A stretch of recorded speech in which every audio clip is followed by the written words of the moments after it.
नमस्कार प्रणाम। हम बने कृष्णा कैचा आज शिव मनमय स्टूडियो में बोलो। और हम मानी सिंगर संजीव सहन आप सब लोग के प्रणाम करतनी, आशीर्वाद के कामना करतनी। आप सब लोग आशीर्वाद प्यार दी और ये चैनल के सब्सक्राइब कर ले भैया, ताकि कोई भी ऑडियो वीडियो हो तो आप सबके पास पहुंची। आप सब लोग इंटरटेन कर देखो, मजा लो।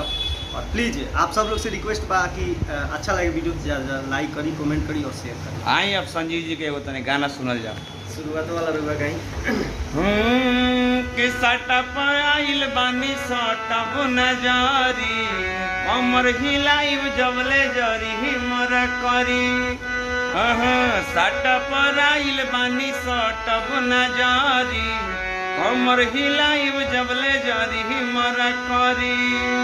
तो खट मीठी जवानी के चिखइबे ना, चिखइबे तहई बबुआ के खुश करके जइबे ना, जइबे ना। दयारा में दोबारा फिर होइबे ना, दयारा में दोबारा फिर होइबे ना। नरे नरे नरे हमर हिलाइब जबले जरी मर करी।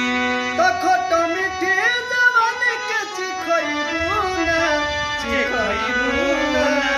तहई बबुआ के खुश करके जइबू ना, जइबू ना। दयारा में दोबारा फिर